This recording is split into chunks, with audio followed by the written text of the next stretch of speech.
just going to talk about mesh local area networks. We're going to discuss the advantages and disadvantages of both wireless and wired mesh local area networks, and we're going to talk about the uses for both. I'm Peter Zhukovsky from Group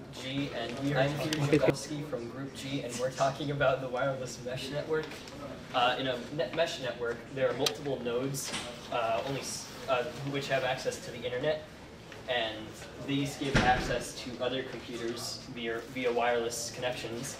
And each node is like a relay point for these other sensor points here.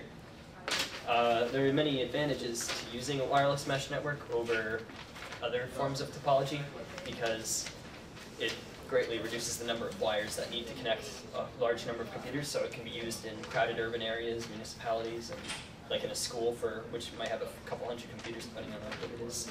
And some other advantages are that the speed increases, the number of nodes with access to the internet increase. So for every node that has access to the internet that one computer is within the range of, the speed goes up because it has twice the bandwidth of both of them.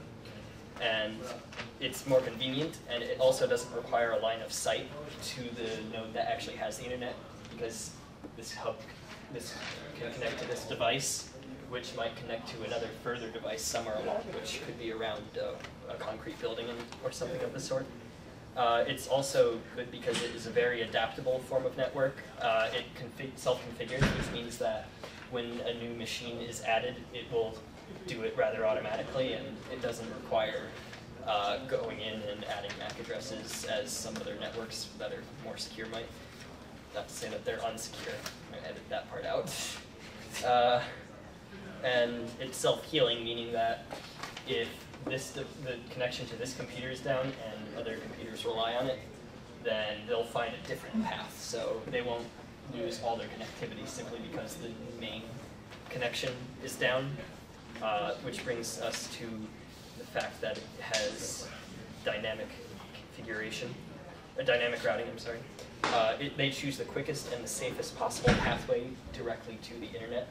So sometimes, depending on how much traffic there is, it might go to this machine, but if this one has too many people in it, then they'll find a different machine. And nodes are easy to install and uninstall from the network. It doesn't require very much babysitting in that regard. There are a couple of disadvantages, like if there's enough computers that are currently on the network, such as in a very crowded urban area and like in the city, then the connectivity speed will go down. And another is that if one of the nodes possibly goes down and goes offline, then many devices rather than just that node lose connectivity and their speed goes down and might even go out if there's not another node within range. The standards used in a mesh network are 802.11a, b, and g. 802.11a is rather fast. It has a data rate of up to 54 megabits per second on a 5 gigahertz band. The effective overall range is slightly less than B and G because it can't penetrate very much solid objects, it's more readily absorbed by them.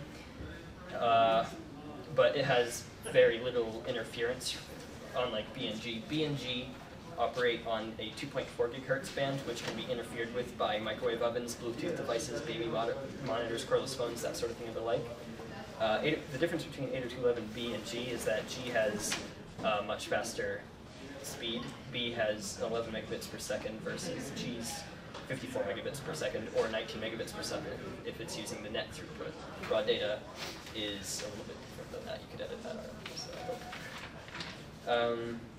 G is fully backwards compatible with B, but it's much because of its large success, it can have density problems in crowded urban areas, so as talked about before. I'm Chris Murphy, and I'll be talking about wired mesh networks.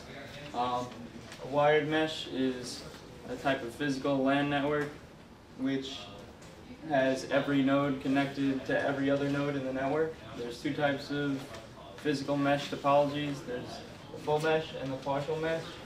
In a full mesh, every node is connected to every other one, but in the partial mesh, not every node is connected, but every node has a way to getting to every other node, even if it's just through one connection to one of the nodes in the mesh. In order to figure out the number of cables used for a mesh network. Louder. Oh, louder? Yeah. In order to figure out the number of cables used in a mesh network, we have this formula.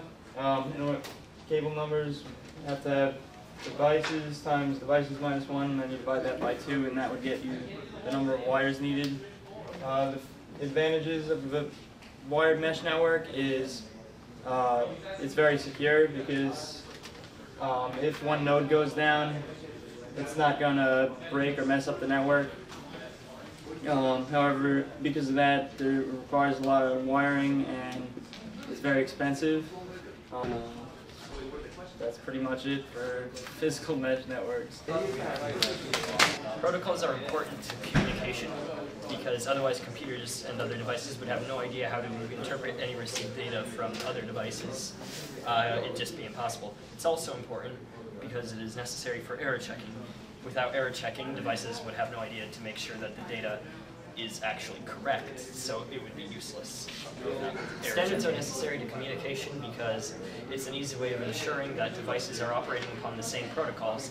If they speak different languages, then even if they're operating on a protocol for interpreting data, then it's rather useless. Should I speak louder again? Standards are necessary to communication because they ensure it's an easy way of ensuring that computers speak the same language. If they're on different protocols, then even if they're receiving the data, there's no proper way of interpreting it if it's sent out under a different protocol.